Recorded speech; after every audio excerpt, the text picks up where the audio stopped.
Like everyone else, you were born into bondage.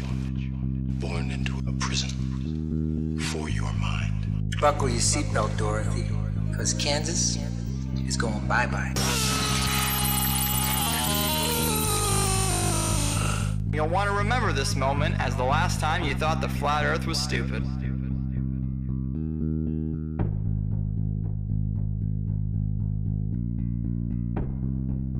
Hello everyone, this is ODD, and yes, I'm finally admitting that even though I don't like labels, I'm a flat earther. Got me, partner. Based on my research for the past 10 months, our world is very different from the model that we are being taught by the authority on the matter. It took me a while to come to terms with this, and it took even longer to gain the courage to talk about it. It can be pretty embarrassing to go against popular opinion, but this is real. It's not a psyop, it's not a distraction, and it's not a bandwagon. It's a reasonable debate. It's thousands of people taking what we've been told and comparing it to what we see and experience, only to find out that they do not match up. Once you start digging into this, it becomes clear that there is no evidence for the speculated spinning ball that we supposedly live on, and everything points to a flat earth. The flat earth is much more than just reasonable. The one and only reason that it's reasonable to argue against the flat earth is that we've all been taught otherwise our whole lives. We blindly believe something that A, has never been proven, and B, is pretty much fucking impossible. Thanks to people like Eric Dubay, the flat earth has re-emerged and it has more steam than ever. Before I've ever even entertained the flat earth, I knew not to trust the space programs of the world. Close examinations of NASA and other space programs reveal that things aren't what they seem and that we, the people, are being lied to. We have no real pictures of the Earth, and no matter how hard we try, we just can't find the curvature. Not only that, but flight paths make more sense on a flat map, and large bodies of water not being able to curve into a giant ball completely resonates. Forensically speaking, the globe model is so very unlikely that any good detective wouldn't believe a fucking word the globe says. The globe's story is so full of circumstantial, impossible coincidences, which only prove that the globe is a fucking liar. We'll be going over that in this video, as well as other reasons why the world isn't what we're led to believe. I appreciate you tuning in. Let's get started.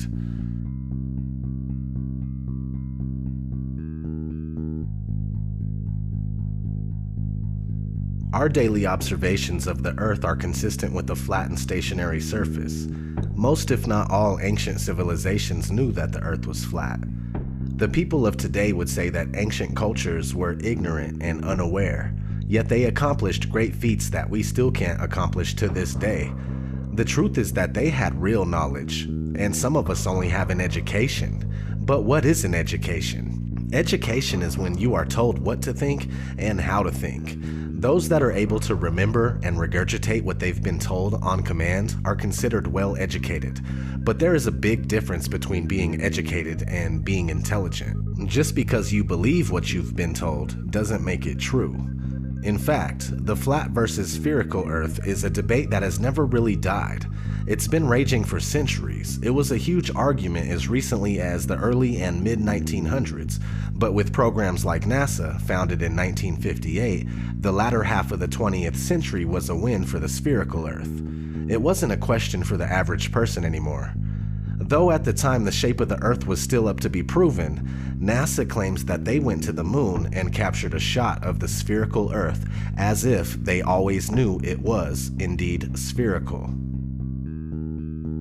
Those of you who think this technical difficulty was planned and think I'm scamming you, go do it for yourself. Because you're going to find the exact same thing. I got nothing to hide here. This is live on the air, okay? I'm going to zoom in on the Earth in Photoshop. Can you see the Earth? To image, adjust, levels, and I'm going to bring the levels over here. And I'm going to bring the levels up. Uh-oh. What is that? Why is there a square box around the Earth allegedly taken from the scientists on the moon in Apollo 17? And people wonder why I don't trust NASA. That's why I don't trust NASA. I mean, they're always out there saying, you know, Rob, everybody's trying to show you stuff from space and you keep rejecting it. This is why I reject it. These guys are liars. you know? What are some of the basic observations someone can make to ascertain that the Earth is neither a globe or spinning? We've been taught that we're on a ball spinning around the sun, and so to hear that you might be on a flat plane, motionless at the center of the universe with all the celestial bodies spinning around you, just as it appears, actually comes as a surprise. But it shouldn't, because our eyes, experience, and common sense all tell us that the horizon is perfectly flat, and we feel motionless. We don't hear ourselves whizzing by at thousands of miles per hour. No matter how high amateur rockets or balloons have gone up, the horizon rises to the eye of the observer all the way up, and that's only consistent with a flat plane. Their theory just gets more and more wild as time has gone on, and so yeah, it began with the spinning Earth going 1,000 miles per hour, which is then circling around the sun at 67,000 miles per hour, which then they decided the sun wasn't a heliocentric model, but more of an acentric model, where they don't know where the center is, and we're just exploding out of a Big Bang. So the sun, we're spinning around the sun, and then the sun and us are spinning around the Milky Way galaxy, they say, at 500,000 miles per hour. And then the entire Milky Way galaxy, they say, is shooting off from the Big Bang at 670 million miles per hour, almost the speed of light. So there's at least 4 rip-raging, contradictory motions supposedly going at all times, yet you don't experience any of it, nor can you measure any of it using the stars. The flat, motionless Earth is not only is it the greatest conspiracy of all, it's also the easiest to prove. I mean, it just is flat and motionless, just as it appears. Look into it more and more, make it a thing to try and debunk it, if you will. You know, even if you want to do it that way. Negative reinforcement works too. Try as you will, you're only going to find proofs for the flat, motionless Earth. You're not going to confirm that you're on a spinning ball.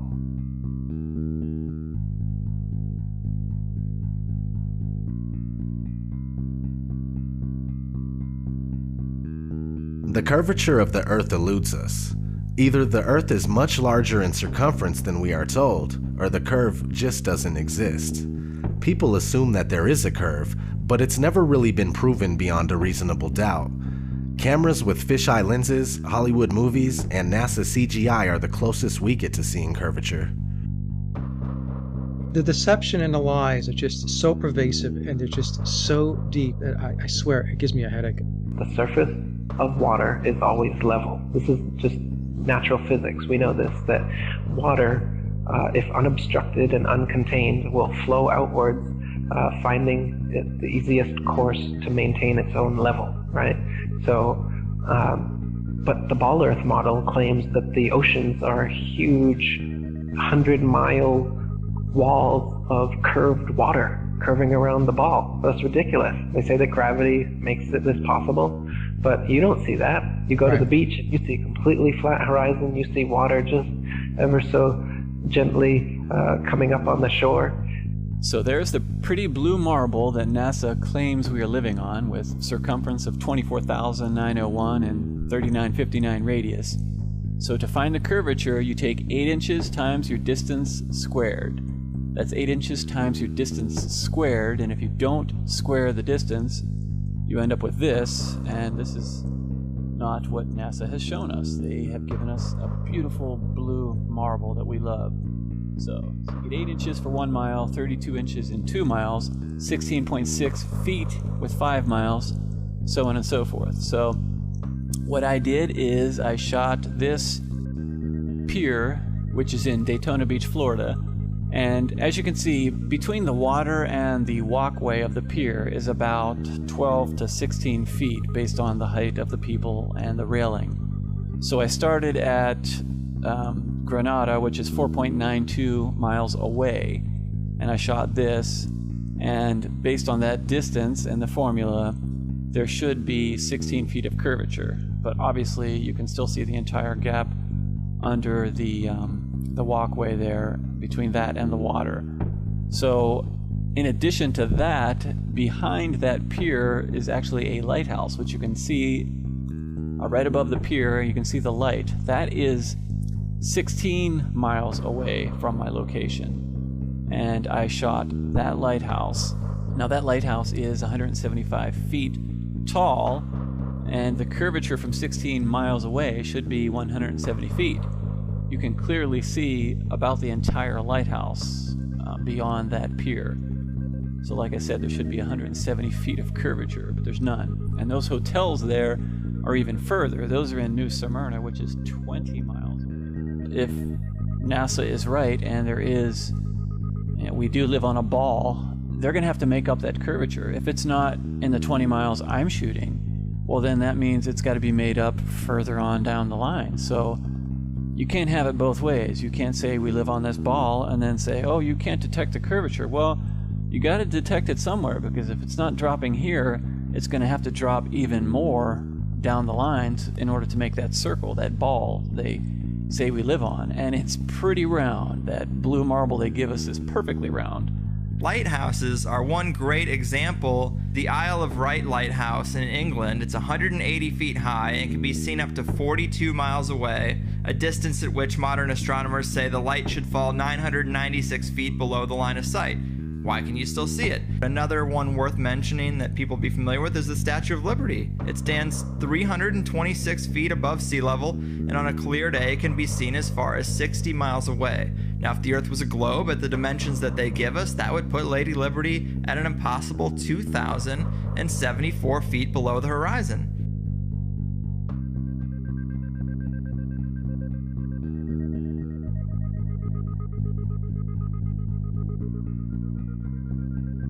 No, not one picture of the Earth. Imagine that. 2016, and we still don't have a picture of our home. Thousands of satellites supposedly orbiting the Earth. Why can't we get thousands of pictures? One shot with the whole Earth in it. Hell, we should have a channel on cable that shows the Earth rotating 24 hours a day, every day. Nope. Let's listen to NASA's very own Robert Simon talk about how we get our fake pictures of Earth. In 1972, we saw our home in a new way. Apollo 17 astronauts snapped this picture. It gave people the first look at their home planet as a single entity. Last week, scientists at NASA released this. The shot is compiled from data from NASA's VIIRS instrument, which orbits the Earth about every 100 minutes, taking measurements of light coming off the planet. That can be translated into ribbons of imagery like this, and then into one of these. And this is just the latest in NASA's Earth from Space album, which may be one of the most mind-expanding collections of images in human history. Then in 2002, Blue Marble 2.0, NASA's Rob Simon made this. Simon's job is... It's primarily taking data and making pictures out of it. That's what this is, a composite of data sets from several different instruments translated into a picture. So we actually had to take clouds out. They stashed the clouds for later, went onto the ocean. That came from an instrument that measures phytoplankton in the sea. Where it was low, I colored it dark blue because they're low mostly in mid-oceans. And then where it's a little bit higher, it was like a little bit brighter green. Then add the clouds back in. There's a small problem with it because there's a very slight gap in between each orbit. So some of those are painted on. It is photoshopped, but it's has to be. Then there was another layer to sort of simulate the atmosphere. And then there's this little bright spot. It's called the specular highlight. So it's the reflection of sunlight off of water. Those are the pieces, but you can't just slap them all together. It just didn't look realistic. It looks kind of flat, or the clouds are sort of too see-through. So I just hit Command-Z a lot. There's artistry to creating the world. What I imagine it to be. Unfortunately, I'm not an astronaut. I've never been to space. But I've looked at these images over and over again, trying to sort of get the essence of it. It is photoshopped, but it's has to be. It is photoshopped, but it's has to be. It is photoshopped, but it's has to be. It is photoshopped, but it's has to be.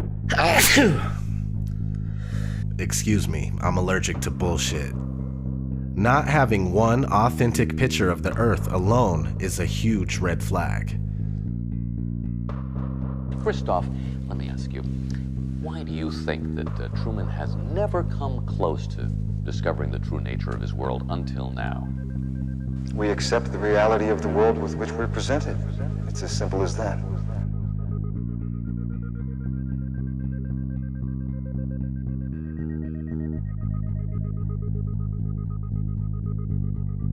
The Flat Earth model is a working model. It's by no means definitive due to the nature of this massive cover-up. For the past 500 years, we've been completely buying into the Copernicus heliocentric model, but what we do know about the flat Earth is based on the azimuthal equidistant map that seems to be working out. This map goes as far back as the year 1000 and possibly earlier, now used as an official map by the U.S. Geological Survey and also as the official logo for the United Nations. Is this our real home being hidden from us in plain sight? I think it is. The first thing a lot of people say is, where's the edge? Well, look at this map where Antarctica is a 360-degree ice barrier that holds the water in. These ice walls are real and they stand 150 feet above the surface of the water. Then you need to understand that there is no independent access to Antarctica. Average people can only go there on a guided tour. It has no towns, no cities, and no permanent residences. What's past the 150-foot ice wall is anyone's guess. How far the ice extends, how it terminates, and what exists beyond it. The Antarctic Treaty, signed in 1959 by 12 nations and more later on, states that Antarctica is for peaceful purposes only. No military activities, just scientific research and government exploration. Expeditions by any party must be discussed in advance. It's the longest and most successful treaty between nations. The treaty also states that there are ships, stations, and equipment to ensure compliance of the treaty. Sounds like military activity to me. Anyway, so this azimuthal equidistant map appears to be correct for the most part. Over the centuries, there's been other maps that look pretty close to it as well. Let's look at an interesting story that was recently in the news that supports this flat map.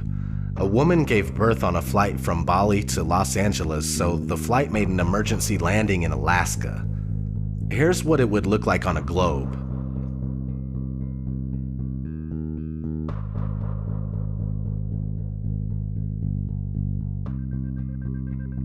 Now, here's what it would look like on a flat Earth.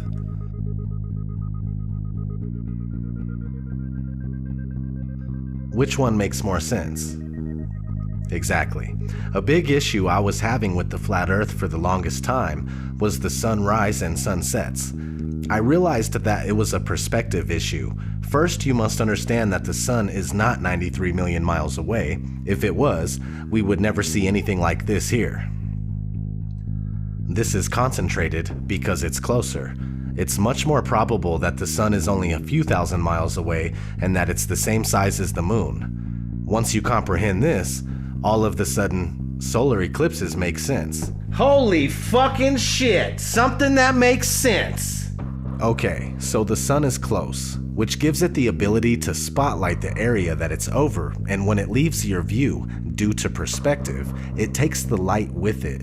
There is a generous amount of light where the sun is at, but since it's so close, it doesn't spread its light like it would if it were bigger and further. The sun circumnavigates the Earth like a huge clockwork. Sometimes that takes a while to sink in. Alright, let's talk about the Coriolis effect.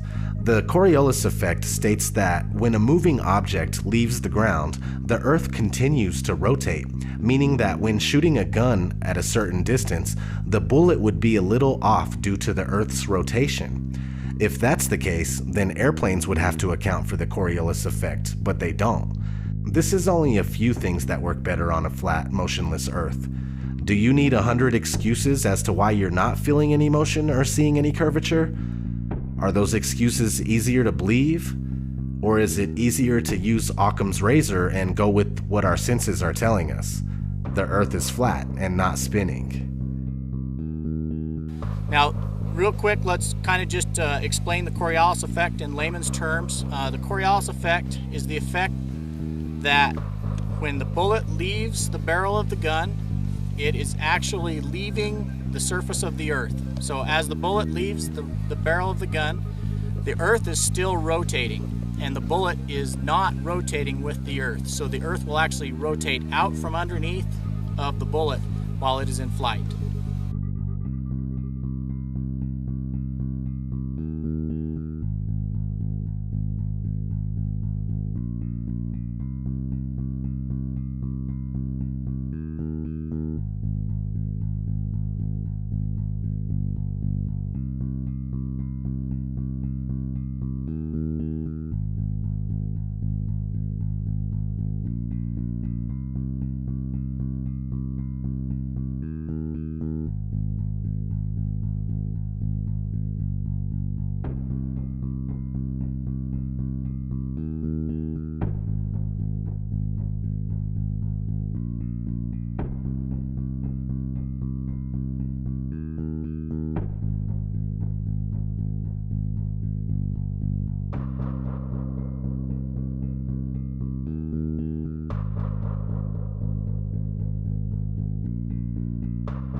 This one is a touchy subject. This whole fucking video is a touchy subject. So anyway, this one's hard to get across to people big time. But outer space is up for debate. Space programs are compartmentalized, and most astronauts are Freemasons that have to swear an oath of secrecy when dealing with the so-called missions. The thing is that there is so much footage of NASA and other space agencies making mistakes. Sometimes we could see bubbles in the spacewalks. Sometimes we could see harnesses and wires on the people in the International Space Station. The permed hair that moves nothing like it would in zero gravity. These are huge red flags. Not to mention the Van Allen radiation belt. The Van Allen radiation belt is a layer of energetic charged particles that is held in place around a magnetized planet such as Earth by the planet's magnetic field. Sounds kinda like a dome if there is one. Oddly enough, one of NASA's employees admitted that this radiation belt needs to be figured out before humans could pass through it. Listen closely. As we get further away from Earth, we'll pass through the Van Allen belts, an area of dangerous radiation. Radiation like this could harm the guidance systems, onboard computers, or other electronics on Orion. Naturally, we have to pass through this danger zone twice, once up and once back. But Orion has protection. Shielding will be put to the test as the vehicle cuts through the waves of radiation. Sensors aboard will record radiation levels for scientists to study. We must solve these challenges before we send people through this region of space. Let's talk about satellites. We've already discussed how there are no pictures of the Earth. So, are satellites even real? Not likely. Ground towers are built all over the world and are more than adequate to relay our television, radio, and cell phone service. All GPS is done through land-based towers, and things like Google Earth are taken with high-altitude planes, and most of them are just done with cars on street level. Did you know that satellites were actually invented by Arthur C. Clarke, the science fiction author? I didn't know that. they shortly became science fact after that. The geostationary satellite, look it up. It was created by a science fiction author.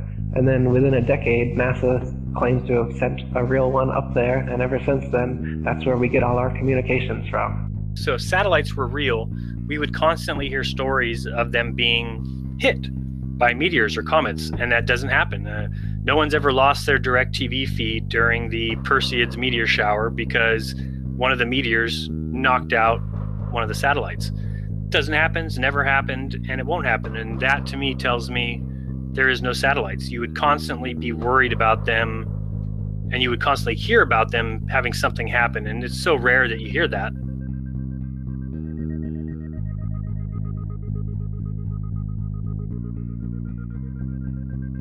So you may or may not have heard the term cognitive dissonance. Cognitive dissonance is when new information challenges your beliefs and you just can't let go. It's just like that scene in The Matrix. No. I don't believe it. It's not possible. Stop. Let me out! Let me out! I want out! We have a rule. We never free a mind once it's reached a certain age. It's not easy going through this kind of deception and then realizing that your whole life was spent thinking and believing one thing when it's the opposite. Nobody wants to feel like they've been fooled, like they've been had. I'm a human just like you, and I never would have thought in my wildest dreams that I'd be on this kind of journey. This journey of realization and reckoning. This journey of putting everything I know to the side so I can absorb information that seems ridiculous, yet so sensible. It's time to say fuck it. It's not your fault that you were wrong. It's not your fault that you fell for a trick that the whole world also fell for. I'm right here with you. It's time to take down your mental barrier and recognize that we have a lot of work to do in order to find out what this place really is and why we're here. It's not to be slaves of the dollar. It's not to be slaves of the clock. Our reality is being manipulated and hidden from us. Please wake up and try to awaken those around you.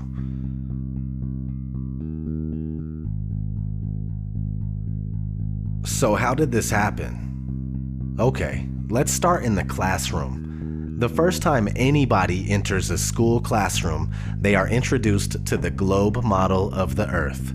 This three-dimensional scale model of the Earth that has never been proven was invented in the 1400s. Fast forward to 1927, a big-budget movie company called Universal Pictures came out with its movie intro, and guess what? The spinning ball Earth still hasn't been proven. This is 30 years before NASA was founded. Over the years, Universal kept coming out with similar logo intros, and to this day, we see the spinning ball Earth before many of the movies that we watch. Besides, there are countless movies about outer space that use the same model. We have been indoctrinated, and it's as simple as that. For the spherical Earth to remain unproven after this long is a wake-up call to everybody that lives here. We need to shed this programming right here, right now, and find out what the fuck is going on. No more embracing this sick illusion that was created by psychopaths.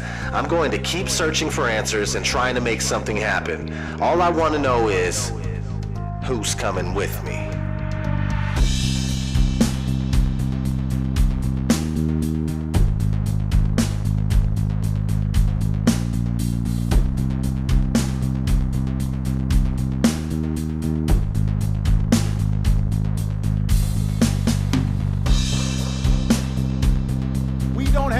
For a meeting of the Flat Earth Society.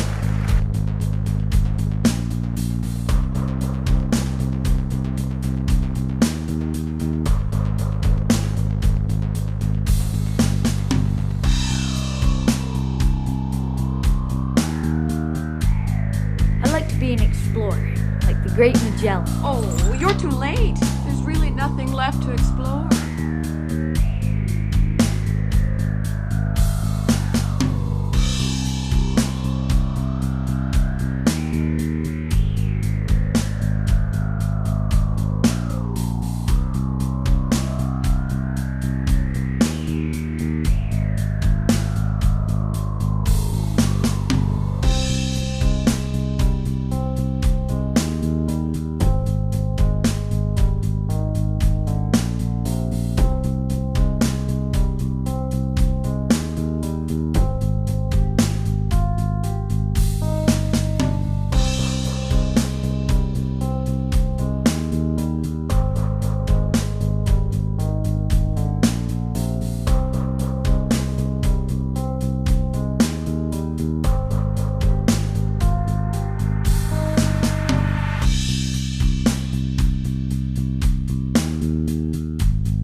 Right before your surgery, I asked if you had packed your cell phone, and you said, which one?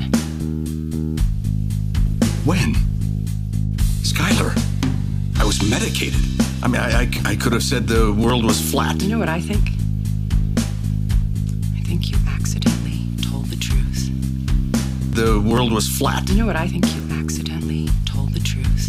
The world was flat. You know what I think? You accidentally told the truth.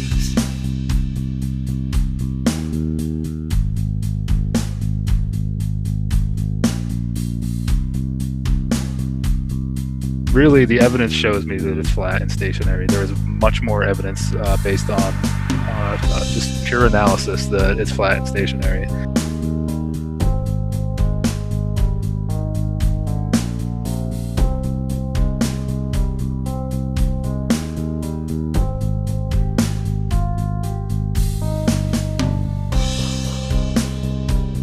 So it's not actually a sphere, it's oblate, and officially it's an oblate spheroid. That's what we call it. But not only that, it's slightly wider below the equator than above the equator. A little chubbier. A little chubbier. Yeah. Chubby's a good way. It's like pear-shaped. Yeah.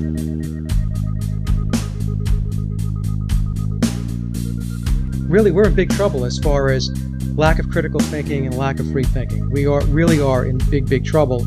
We need to step it up as far as the awakening goes. You really need to put your thinking cap on, and you really need to start to look at these things and look at them with a critical eye and with a critical mind.